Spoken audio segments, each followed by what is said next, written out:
Understanding China has become more difficult than ever, yet also more important than ever. Hardening geopolitics has made travel to China more difficult, but not impossible. Join me, Scott Kennedy, for an on-the-ground look at China, for conversations with people shaping China and scholars exploring the country firsthand. What makes China tick? Where is the country going? How should the U.S. respond to the China challenge? We'll dive into all this and much more on this podcast. Welcome to China Field Notes.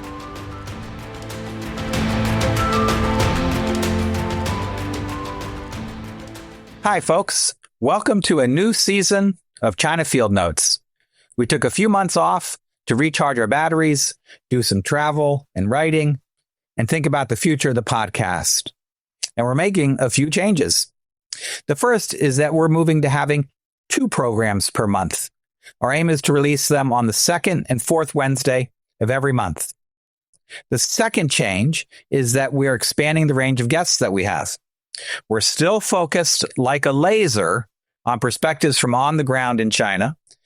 But in addition to Chinese citizens and long-term residents, such as today's guest, we're also going to start having conversations with Western scholars who do field research in China and others who make short-term visits there. Despite the difficulties, there are scholars from the U.S. and elsewhere who still go to China, not only to attend conferences, but to do systematic social science research. And it's very important to hear what they have to say. Same for those who make shorter visits, who get a chance to see both the good and the bad up close. So stay tuned for these exciting changes and let us know what you think. You can reach me at skennedy@csis.org. I'm absolutely delighted that we are starting off this new season with Evelyn Cheng of CNBC, one of my favorite reporters who covers China. Not from Taipei or Seoul or New York, but from China. Journalists trying to cover China from outside the country, that's not their choice. They were unceremoniously shown the door by the Chinese government. They've done their best and sometimes report fantastic stories that are very important, but nevertheless, there's still no substitute for being on the ground. And that is exactly where Evelyn has been for the past 7 years. She is a CNBC.com senior correspondent covering China's economy and financial markets from Beijing. That means Evelyn arrived in 2018 and stayed through the pandemic, where she covered all sorts of stories in the most difficult of circumstances. Since then, she's followed every big economic and tech trend in China since, including the rise of China's electric car industry, and interviewed financial and economic policy officials around the country. She also launched and leads a weekly CNBC newsletter called The China Connection. Prior to moving to Beijing, Chang was based in her home region of Greater New York, where she reported on investing, Bitcoin, and the U.S. stock market for CNBC's global headquarters. Evelyn holds a bachelor's degree in journalism, urban design, and architectural studies from NYU. Evelyn, welcome to China Field Notes. Thank you for having me, Scott. Well, I want to break our conversation up into a few bite-sized pieces. I want people to get a better sense of who you are, and then hear a little bit about the stories that you're covering, about the economy and business, and then also take a look at where China's relationship with the rest of the world is going, including the United States, but not only the United States, and then wrap things up. So, you did study journalism at NYU. Not everybody chooses that as an undergraduate major. What drew you to study journalism and decide that this is going to be your career? Well, partly because I didn't know what I wanted to focus on, and journalism really helps you learn a lot about the world, up front. So the other thing that drew me to NYU was that their journalism major requires you to be a double major, so you don't have to focus at all on determining what your future paths is going to be. And the other thing is NYU at that time was really pushing this idea of a global university under John Sexton. So that was really appealed to me. I got to go to Africa, Italy, and also study abroad for an entire semester in Shanghai.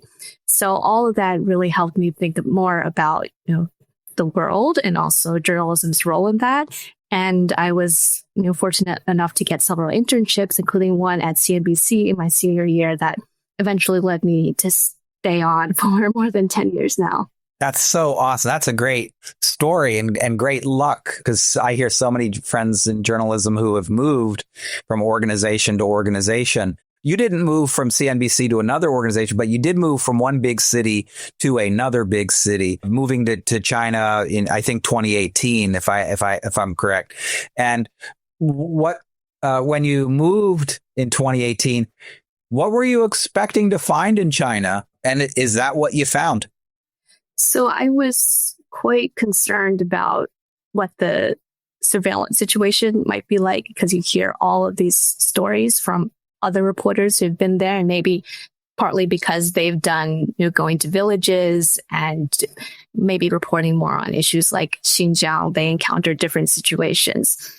For me, partly because I arrived in China in 2018, not necessarily in the 1990s or early 2000s. I think the situation was different. There was more of an understanding of, how do we communicate with journalists? And the other thing was, I think CNBC's big focus much more on business and economics. And so the kinds of people, the stories that I was focusing on were much more on, what's growing, what are the investment opportunities, what are the investment risks, what's this macro system and the environment for U.S. businesses operating in China. So that really shaped my experience here. Yeah. So you got there in 2018, and then quote unquote a normal year, although we had the first Trump administration, so covering economic and business issues and the emergence of growing U.S. China tensions. And then the end of 2019, early 2020, then we've got the pandemic that breaks out. We'll come back to the business stuff, but what was it like being in China as the pandemic broke out, just living there, and then trying to write about the pandemic and its effect on the economy? So I think something very important for my reporting leading into the pandemic was that I had already been in China for a year and a half, and maybe traveling a bit too much and doing too many meetings. But all of that really helped build a base of people who knew what I looked like in person, knew who I was, knew some of my reporting. So in China, these sorts of connections are really important, even without the pandemic. But those helped sustain a lot of the reporting that I could do while the pandemic was happening. Like before the pandemic, nobody would agree to doing an interview over the phone. That's like basically out of the question. Much less like a government sort of inquiry. It would very much rely on paper, faxes, and being in person at some of the press conferences and other briefings. But during the pandemic, they moved those things online, but primarily with people that they had met. So that was really helpful. Ironically, kind of late December 2019, when we first started hearing about COVID and what was, there was a little bit noise about what was happening, how it was spreading in parts of the country. A friend and I were basically thinking that China is so strong, there's so much control, definitely there's not going to be an issue. And then I went back to New York for a visit in January, and then came back, was in the office for 3 days, and then I was told, work from home. And then it was Chinese New Year, and then lots of people just didn't end up coming back to the city. And all of this is kind of unfolding, like what's happening, what's going on. That's really amazing. Yeah. Oh, yeah. Thinking back, it was, I guess, quite uncertain because nobody else in the world was dealing with COVID at that time, seemed. And in the very early stage of COVID, I could sense that people around me in China were really scared. Like the only people going out, because there weren't strict restrictions on whether you could go out or not, but the only people going out were basically the foreigners. And there would be no locals around. mean, that started to change over time, but you could really see that people were inherently scared versus like me and my friends were a bit more, oh, it's empty. Where's the restaurant that's going to be opening first? Where can we go out? So that was an obvious, I think, cultural difference. Mm-hmm. Do you think that was partly also the product of 2003 and 4 and SARS, and then just sort of a general anxiety or insufficient trust in the government about how it's reporting on things, and then the rumor mill, because not everybody in China is reading CNBC or New York Times or Wall Street Journal. They're getting a very different source of information. Is that environment also generate that level of anxiety? There's certainly an undercurrent of that, but generally, with the experience of SARS and overall people in China just seem to be much more afraid of death. I think that's really been a bit of a surprise to me that people are doing what they can to live their best life now. Mm-hmm. I might not be explaining it in the best way, but I've seen kind of this real underlying fear of death feed into how people make decisions and how they might be more conservative in certain ways and maybe not necessarily do things as boldly as people in other countries might do.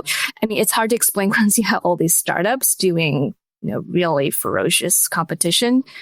But there is this sense that I don't want to die, and we don't know if COVID is going to do that. And we've heard stories about it, right? Rumors and all that was circulating. So people just said, okay, I'm going to stay away. I'm not going to. So that immense risk aversion to something that they can't calculate, but could be, huge. Which makes sense. I mean, eventually, once it did come to the U.S., we had this big conflict about isolating and how long to isolate, and then whether or not to take vaccines, which type of vaccines. It's still a debate we're having right now. But certainly the experience in China was different because it started in China and that historical experience and the cultural difference that you mentioned, which is something that you can't see or feel about China when you're on the other side of the ocean, like most of us usually are. So you made it through the pandemic and have continued to report and looked at the Chinese efforts to recover and bounce back. And it's kind of sort of like a two-sided picture. On the one hand, all these booming industries and exciting companies, but a macroeconomy that seems to be stuck in first gear, that's facing enormous stresses.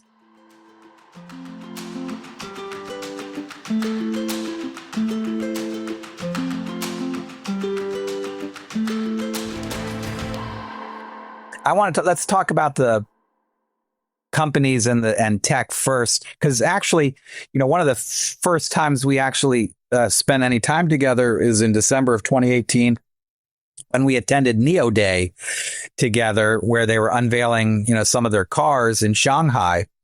NIO is still here.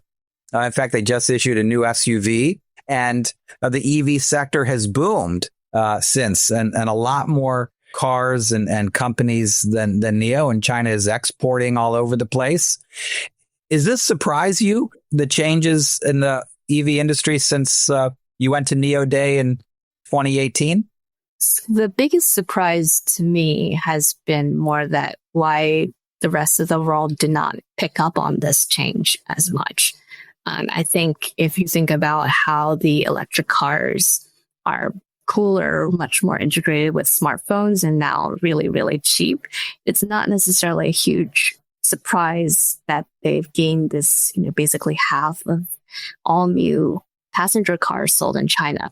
And there's lots of government programs like making it easier to get a license plate or other preferential policies that encourage people to buy them. And consumers in China are generally very into what's the new thing? What can I buy that's going to make me look cool? So I think what really struck me more was that, I was looking back at some of my notes from the first year when I was in China in 2018. And it's like, oh, electric cars are so big. That was 2018. That was when you came to China for NEO. And I remember maybe around that time, I was also talking to some groups in the US, and they're saying, the US has got to do something. We only have Tesla, which is in this really high-end premium markets. There's nothing for more the mass market. It's mostly hybrids. And so we go through COVID when China is basically closed off from the rest of the world, but the electric car companies are still going. Like during the pandemic, besides the economy and what was going on with the COVID restrictions, basically the only other stories that I covered were robo-taxis getting some approval licenses and electric cars. Like that was it. And so by the time pandemic ended and you get to the auto show in early 2023, then there's all these stories of German executives, US executives coming to the auto show, or even maybe later in the following year. And they're shocked like that auto show has become electric or hybrid, basically at least 80% of it. And it's something that kind of we saw since 2018 and really build up throughout the COVID years. And I was doing a lot of reporting on it, but I was just still surprised that I don't understand how these big companies that are following global news are aware of the competition that their local organizations face. But it seems like they were completely blown away by what happened. So that really speaks to me about the gap of information. Even though we have lots of social media, we have companies with employees throughout China, and we have a limited number of correspondents here, it still seems like that gap of information. And maybe it's just top of mind. When something is really big in China, maybe it's also not necessarily what people in the US or Germany are focused on day to day. And maybe just another point here that I've noticed is that part of the challenge for interest in China, it seems like it's very counter-cyclical. So when China was closing its borders for COVID, it was kind of a bit ahead of where the US and the rest of the world was in COVID restrictions. And then later on in 2020, China started to ease those because there wasn't new virus cases coming in, and it was basically controlled within the country. So we could travel and do a lot of things inside China. And then you heard about people from Europe and other countries wanting to move to China because it was safer and more controlled. And then you get to 2022 when the rest of the world has already opened up and China is still trying to maintain zero COVID. And it seems like this is, completely the end of the economy and what's going to happen while the rest of the world is booming and travel is coming back. And so I've noticed this kind of dichotomy repeat itself over and over again, which is really something I think for businesses to think about when considering, what kind of technology, what sorts of cars or other products are being developed in China now, even though it's not necessarily top of mind or an immediate rival. Yeah, that's a really good point. The timelines for the pandemic and just our business cycles are often not aligned. And so when we're booming, we think maybe China's booming, but actually it's not, and vice versa. So I think that's really important. Of course, during the pandemic, and we're all just trying to get by and we're locked down, and then they must think that nothing innovative is happening in China because everyone else in the US or the West are locked inside their houses or something. I also think, when I was there in the 2018-19, looking at this, what I heard from foreign car makers was a focus on all the subsidies and government support and their skepticism that any EV company aside from Tesla could make money selling electric cars because of the high costs and the fear of range, of a car not being able to get to charging and all of that stuff. And so it just seemed to be, and that's a skepticism that also just comes from one's own experience as opposed to just looking at what's happening on the ground in China. So I do think if your broader point is about sort of this looking at China through our own lens, that adds to that. I don't know if that is something that you see in other sectors or things that you're surprised by, where there are Chinese companies making breakthroughs that nobody else saw coming. I think there's an interesting dynamic of so many people in China trying to figure out opportunities, their willingness to do whatever it takes, even if that means not having enough money, not making money for a while, and figuring out ways to tap into some sort of local government program or subsidies to do that. And just really trying to push ahead. Maybe just quickly back on the electric car trend. There were stories about how teams would bring parts into their apartments so that they could work on it during the Shanghai lockdowns. Like they tried to make it happen. Or the moment anything is released, they would travel or they would do something. So it's like, yes, the macro situation is really bad and you couldn't travel or it was really, really hard, but if they wanted to do it, they found a way. And obviously not a lot of the electric car companies, not all of them has survived. But I think that's really been quite something. And you've seen the electric car deliveries go up and down for some companies. A lot of times, like NIO, people wondered, is it going to make it? But it seems to keep coming back. And you see the same founder still there and doing things. Like there's some kind of persistence there to try new things.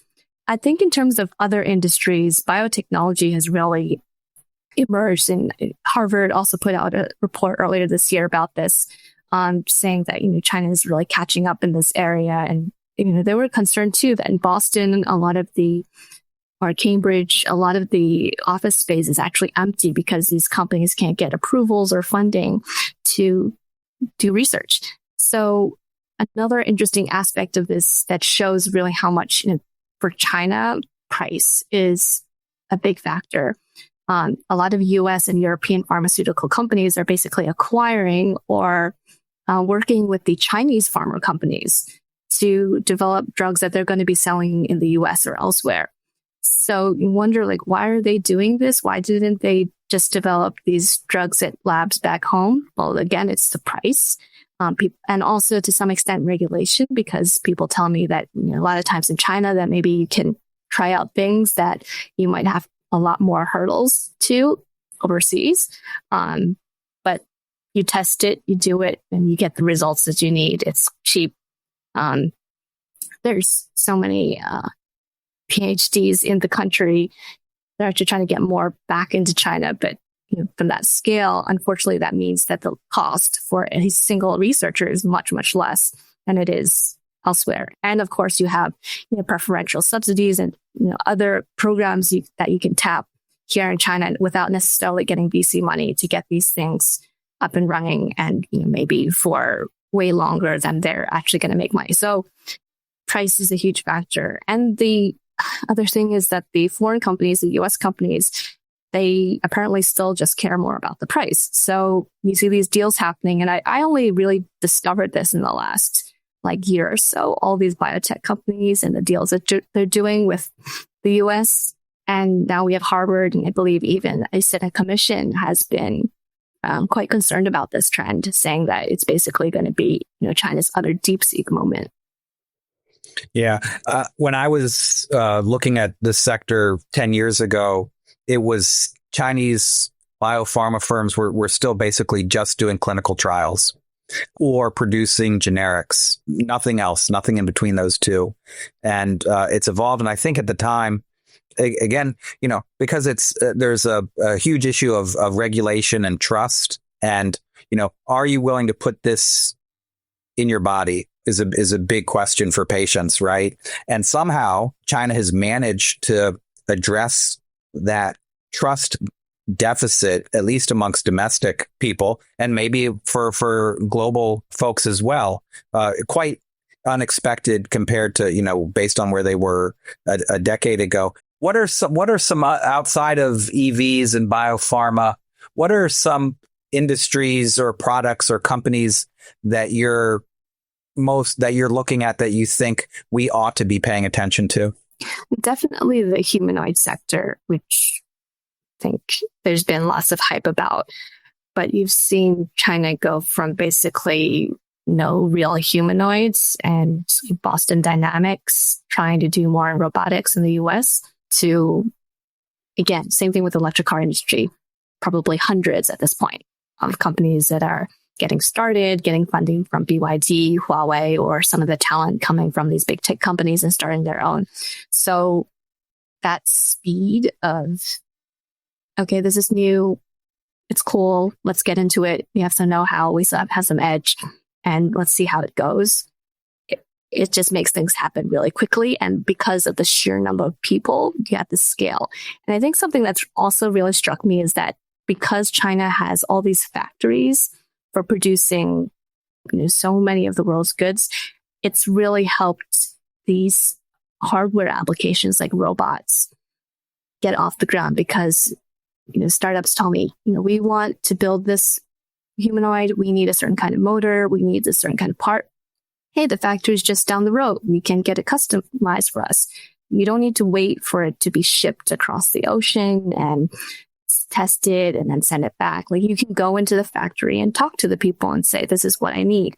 And that just makes a huge difference, I think, in the iteration of these technologies. Another thing that I'm really watching is the integration of these Chinese factories with AI. It's one of those stories that's not that exciting, and I've struggled to find ways to write about it. But that's basically how Shein was able to produce, so many of these clothes that were really targeted to specific customers. I mean, once you have a factory and all the machines connected to sensors, connected to entire software, and you add AI into that, like, you have huge, I almost want to say limitless potential for what you can do with the future of what products people want. And the other thing is, even as these Chinese companies go to Indonesia or other places and build factories there, these factories are still tied into the same software management system potentially. So you can sit in one place, maybe in Shenzhen, maybe in Hong Kong, and watch, okay, what is the factory in Indonesia doing? What is the factory in Dongguan doing? And how do I optimize everything? I believe this is happening in some industry, some manufacturing for certain products. And definitely there's still people who get contract work for sewing like down coats by hand or by machine. So the argument that I often get, pushback on it, oh, this is not a huge thing, this is fragmented. But you can see it happening enough in certain industry like clothes, maybe furniture. And, I was talking to this startup at the AI conference in Shanghai in late July. And they said that actually now a lot of factories might be more willing to adopt this digital technology because they missed out on a lot of opportunities in cross-border e-commerce in the last several years. So again, there's this FOMO of like, hey, my cousin maybe is doing better than me. So what can I do to get an edge on them? So you have this manufacturing ecosystem, you add in AI and other things, and it allows for the emergence of these new industries, which we didn't expect before. But let me shift gears a little bit and ask about the Chinese consumer. And maybe I'm revealing American conservatism here, but there's a lot of Americans who I've talked to, and they don't want to ride in an autonomous vehicle. They don't want a human robot or a humanoid robot in their house. They are worried about all those kinds of things about them, either, collecting data on them or making a mistake that is life-threatening or things like that. Are Chinese consumers less risk averse with AI-related products than Americans? I think to a large extent, part of it's more about how AI can be useful. If it's not useful, then I think people don't use it as much based on some of the stories I've heard. But if AI is going to help with ordering coffee or helping my kids with homework, then why not? I do think that generally there's potentially, I don't know if you can say it's trust or lack of concern for a lot of these same kind of data privacy issues in the US. And I mean, this predates AI as well, because I think in China, in the system, you need to give up so much of your personal information just for daily life.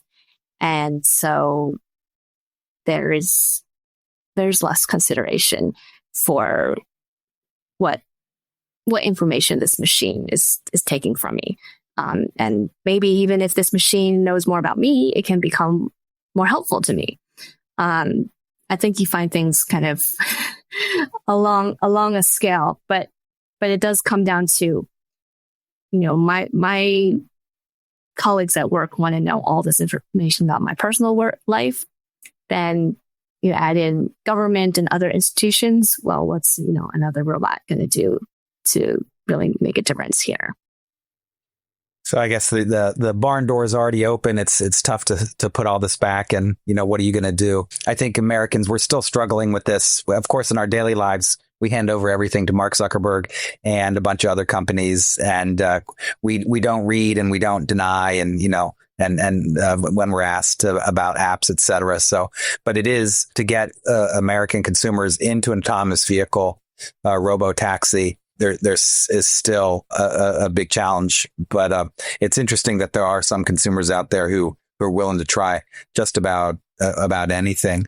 I wanted to ask you about the other side of the Chinese economy, which is from the macro perspective. Despite everything that you just said as true, China's economy slowed down dramatically. It's got a housing slump that it cannot shake. It has overcapacity or oversupply or built up inventories, whatever language you want to use, insufficient demand in a whole variety of sectors where they built a lot of these great things, but can't find sufficient customers. You've got debt to GDP ratio that's over 300%, according to official figures now, declining demographics, graying population. I thought the word of the year for China that I've come across this year is involution, producing way too much for markets that don't exist, sort of adding to the anxieties that people have. How does this side of the Chinese economy, the macro struggles, the housing, how are Chinese feeling about that? How do you encounter it? I think it's a very important distinction and kind of confusing that, as I've written the weekly China Connection newsletter, one week it's going to be about AI and how exciting it is there. And the next week it's going to be, but the real estate slump is getting worse. And I think if I just look at it first from the consumer side of things, you could kind of sense that there was almost a cultural, not necessarily like a Chinese or US culture, but it's just sort of a trend in which people felt that, it's kind of cool to just not spend. Like when you have conversations with people who are obviously still making quite decent money relative to the average worker in China, the conversation is mostly about how I can save money, how I can cut costs, where's a good deal for travel and, education. Maybe this was something that people, were always interested in doing, like where can I get a good discount? But it became, top 3 conversation topics would be about how am I cutting back? How are people around me cutting back? So you feel that maybe I should be cutting back too. Maybe I should be saving more money. So I think that seemed to fuel this sense that, okay, it's not good to spend as much money. And you also have the comment prosperity push overall where you're not supposed to buy luxury products and show them off. And so there's that at play. Someone also made a good point to me that with all of the corruption crackdowns, that actually impacts an entire family and network. And so these kids don't have the money anymore to spend, or maybe it's definitely not politically correct to spend all that money, even if you have it. So there is this culture where people just are more conscious about not spending. And the other thing too is with the overcapacity or involution is you actually find that you can get more for less if you look for it.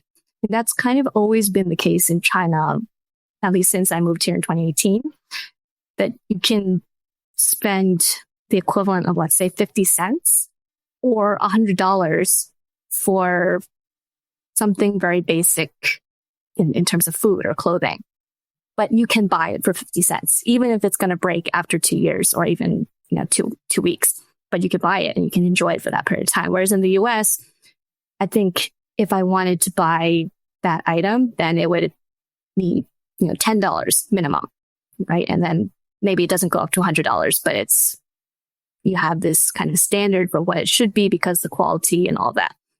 But in China, you can get it for really cheap.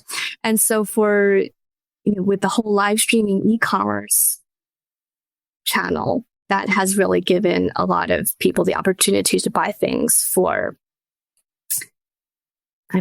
pennies. Like I think, even buying all of these tissue packages, it's like 1 RMB each or less. I don't even remember. It's ridiculously cheap. And if you went to the supermarket, it still costs maybe $1 for one. So you can just watch these live streaming channels and see all these products, deals.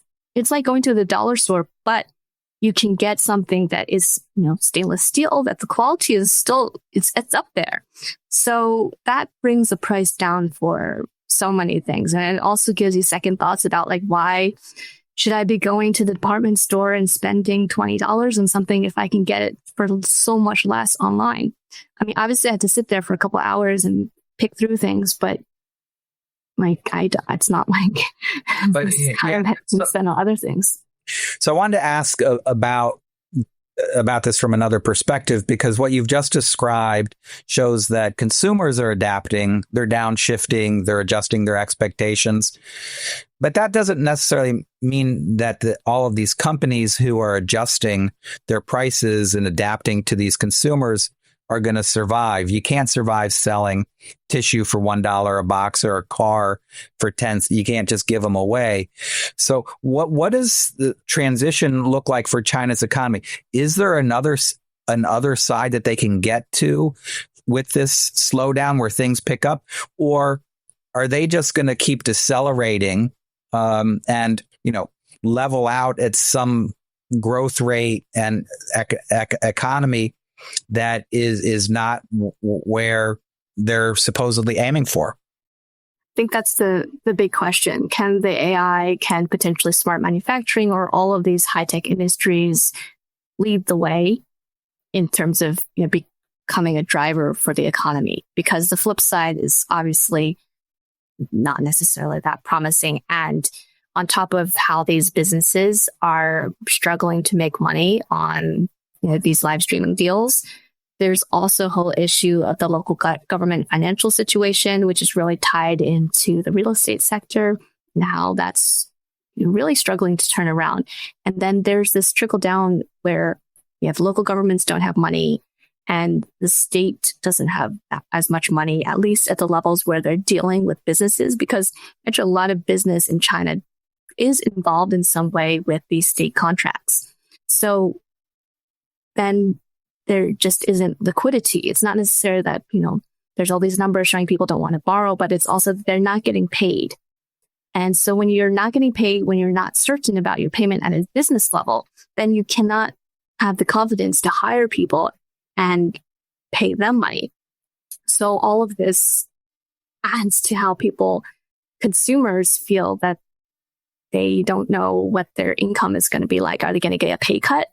Are they going to be pressured by some team manager to leave their job voluntarily? There's all these stories around.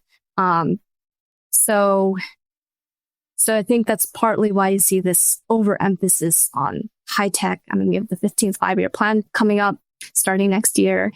And how is technology really going to grow fast and at least keep the economy moving along? I don't think they necessarily want to pursue 10% growth anymore, but if they can keep it at least growing, then that's enough to offset, all of these challenges.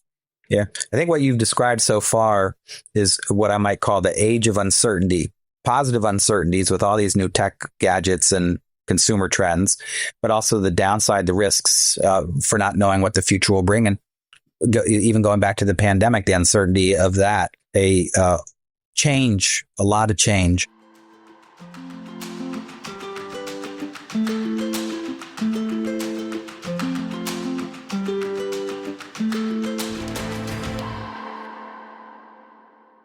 Let me talk about, ask you about another kind of change, which is China's relationship with the rest of the world.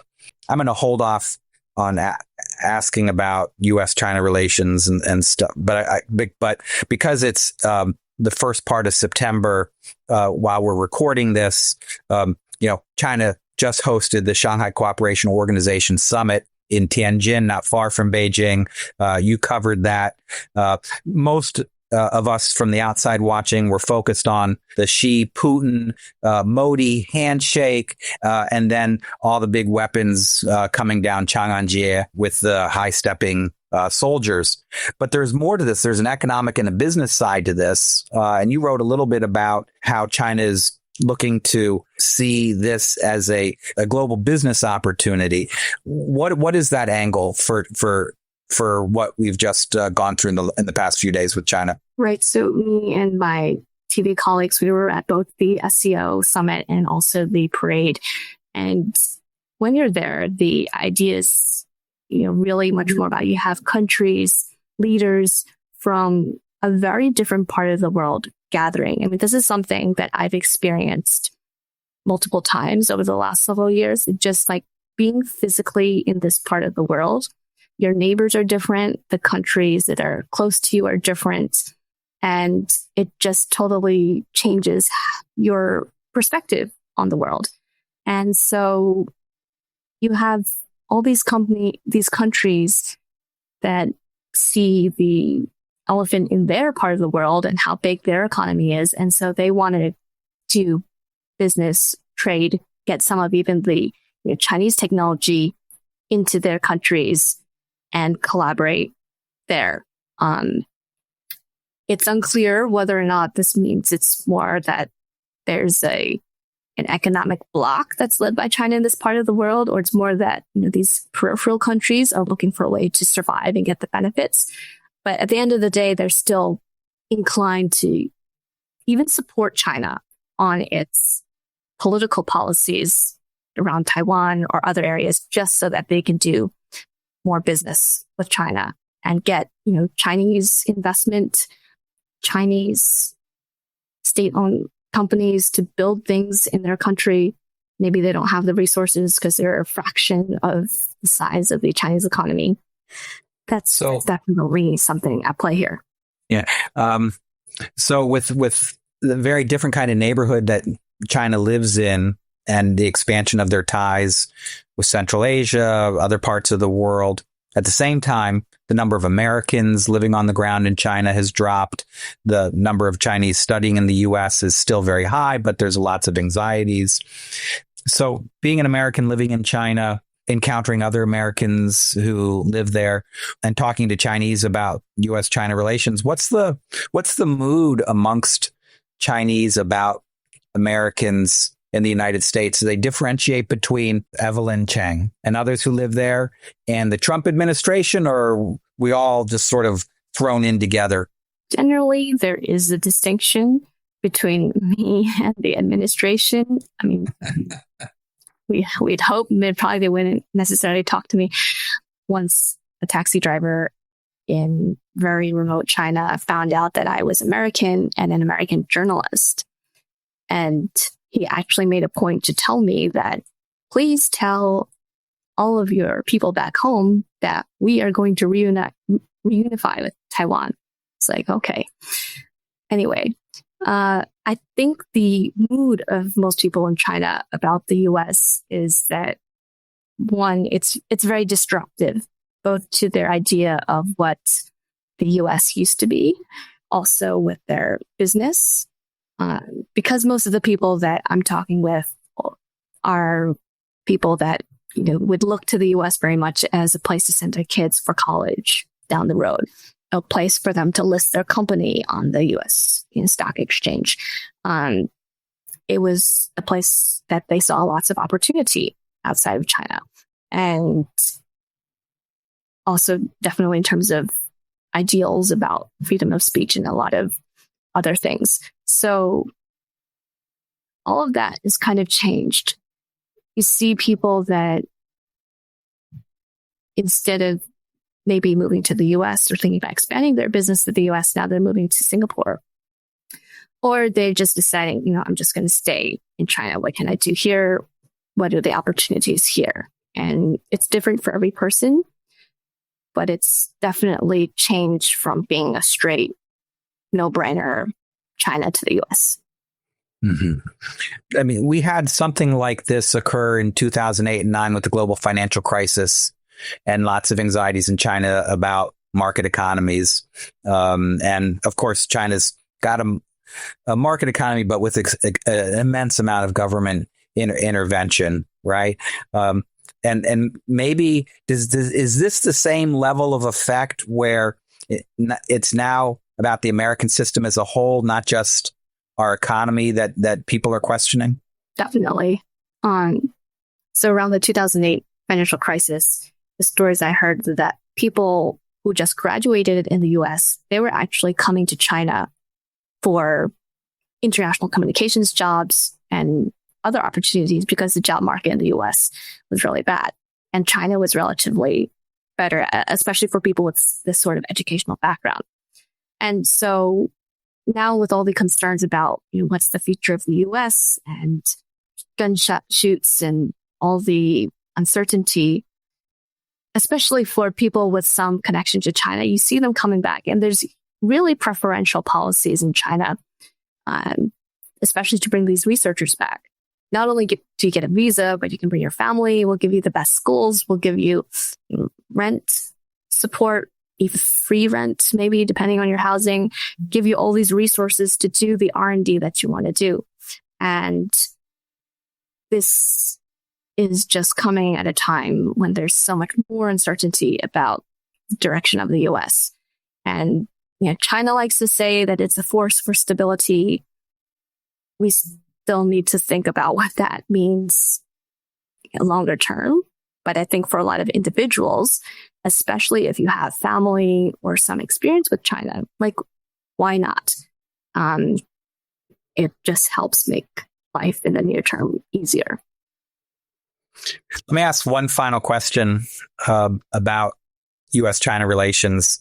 It appears, as we're talking, that there's a large possibility that President Trump will travel to Asia in October and may visit China or meet with Xi Jinping while he's in Asia or maybe someplace in China for a summit. That seems to be the trajectory that we're on. Do you hold out much hope or expectations that such a summit might change that dynamic that you just described about that growing anxiety and worries about the United States and this flow back?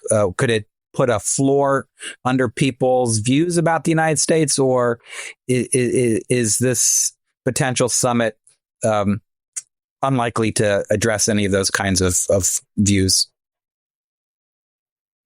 I think for most people, it's not going to fundamentally change the views.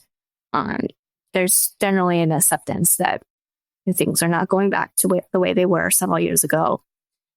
It's better that tariffs are not at 145%, but there's concerns about what does the opportunity in the U.S. look like? Is that going to change overnight because maybe my visa will be canceled, even though I have an acceptance letter from the school? It's just,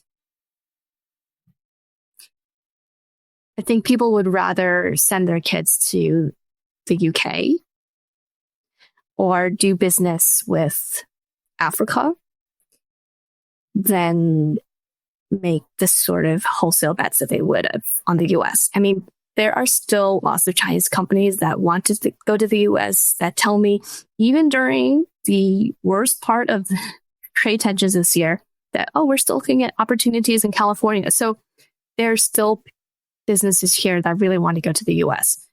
But I think especially for the larger companies, they're being realistic about where is my market? Where can I grow more predictably in the near term? This has been a fantastic conversation. And I think people that read your pieces when they come out, they're not surprised by the depth of your perspective. But it's been a really tremendous conversation. And I think the period in which you've been in China and documenting what's happening is this amazing transition that you're able to see within China and China's relationship with the world. I want to thank you so much for all the hard work you put in every single day to keep us all informed, and also for joining us on China Field Notes. Thank you for having me, Scott. Good to speak with you. Thanks for listening to China Field Notes.